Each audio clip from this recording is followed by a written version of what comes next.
Thoughts on that performance? Yeah, look, on the night in general, I thought it was a fantastic night. Great crowd here in Sydney.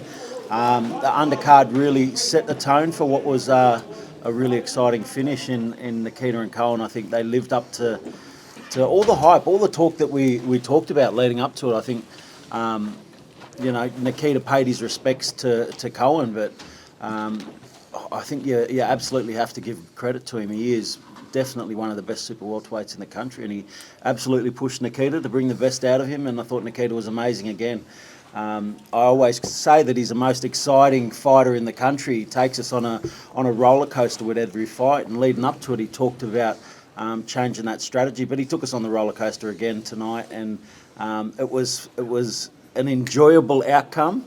But it was definitely got the heart rate going at different times. But that's the beauty of Nikita Tszyu. He can bring absolutely everything to a fight night and entertain the crowd and give us all something special to remember. So really proud of Nikita winning his first regional belt as well, and looking at moving into the world rankings. So a fantastic result.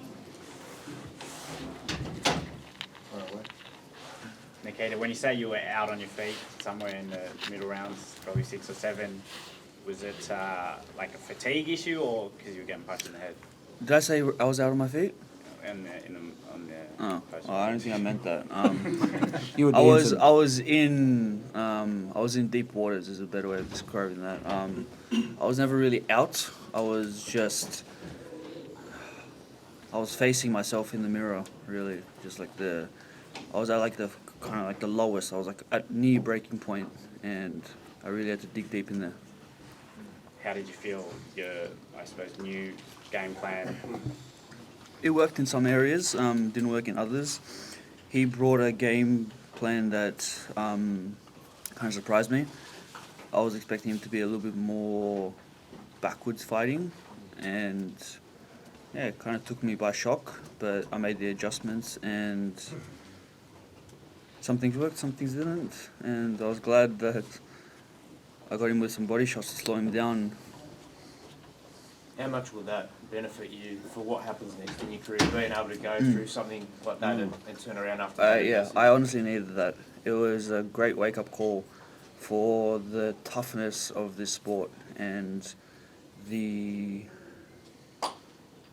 level that I'm kind of stepping into.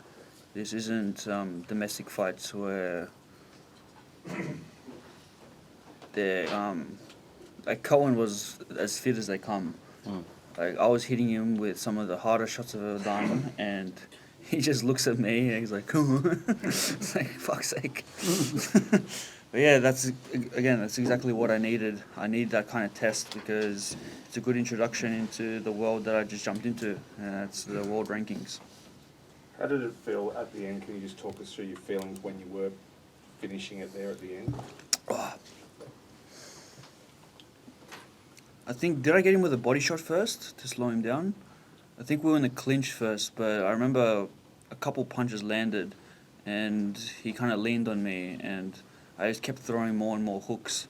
And the moment I heard the referee say, "Show me something, Koen," I felt that, okay, we're close. And I started unleashing, and yeah, lucky he didn't keep throwing. This week you said about your camp was tailored around not every shot needs to be a knockout. You pulled it out when you needed to, tonight I noticed, but did you feel like that in there? Did you feel like you stayed disciplined? Well, I stayed disciplined in some areas. Compared to the sparring, I'd say that was a C-rated performance.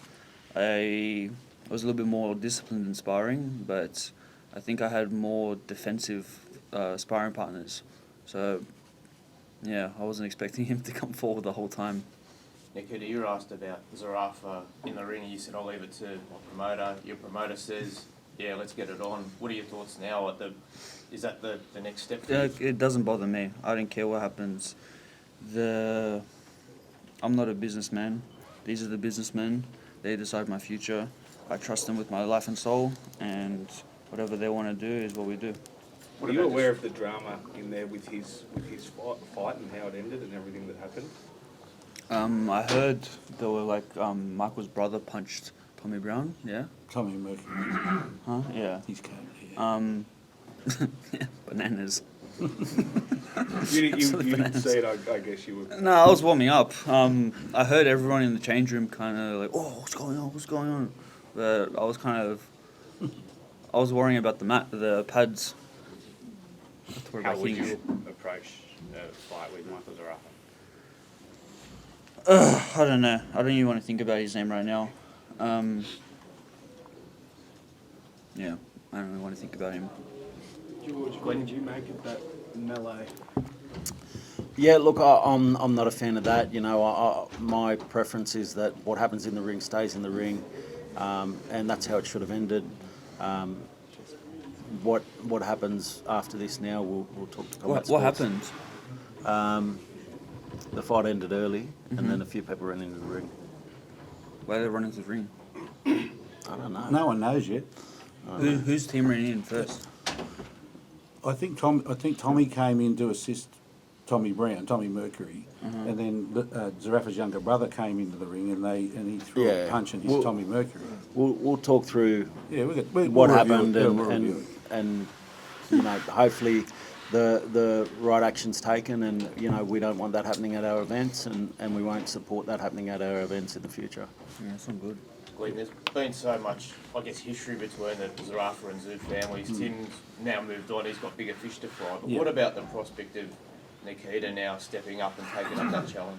Oh, look, it's a real chance of happening. There's no point hiding it. It's a great domestic fight, probably the best domestic fight we can have in the country. It's just a matter of getting it to work and looking at the commercial realities of it versus the other opportunities that are already lined up for Nikita.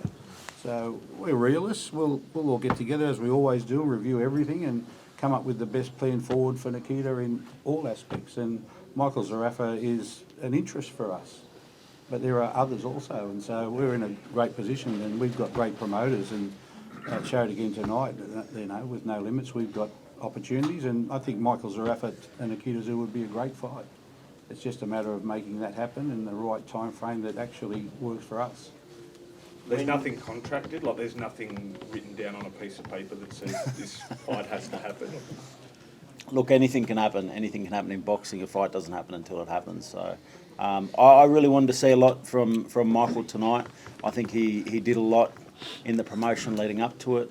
Unfortunately, you know, the fight was stopped early due to injury, and I don't think that we got to see where he's at now. I thought he fought a lot more aggressively than he did in his previous fights, and so it showed that he really does want to be back and fighting here in Australia. So he wants to be a name here in Australia, and the big names here in Australia are Tim Tszyu, Nikita Tszyu, Sam Goodman, and so if he wants to fight at super welterweight, Nikita Tszyu, Tim Tszyu, they're the guys that that are the kings of the division. They're the names of the division. They're the pay-per-view kings. Everybody turns up to watch them. So if you want to be known in Australia, you want to get in the ring with them. You were supposed to stay around and do a confrontation in the ring. Are you disappointed he wasn't here at the end?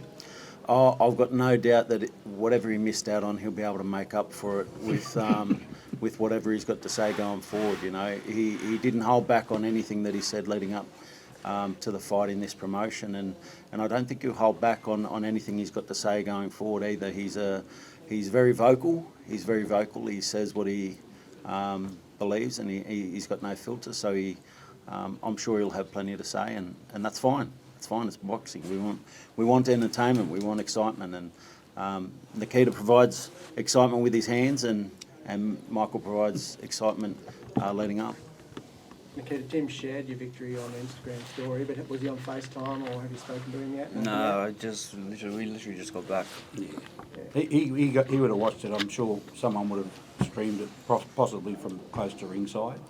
But yeah, Tim was very confident that Nikita would take care of it, and I think Tim would have been pretty impressed based on the fact that they came through a totally different camp together, and Nikita got a bit of a look at what it's like to spar at that next level, and put him in good stead for tonight. But you know, I think Koen Mazoudier showed us tonight just how much of a champion he is, and he's got a huge future ahead of him. And we just hope that he comes through the other side with all health ticks, you know. So Yeah, for sure. Like he's a machine. He's a machine. keep it up, Koen. Yeah. Yeah, he's got a great future. He really does, and a terrific bloke. And as for Michael, Michael's got to deal with No Limits to fight on No Limits, and so George is winking at me and smiling at me. So we'll be chatting as to whether or not that is next for Nikita. But it's an exciting opportunity for the Australian public to stitch that one together. What you want to take away from tonight, Nikita?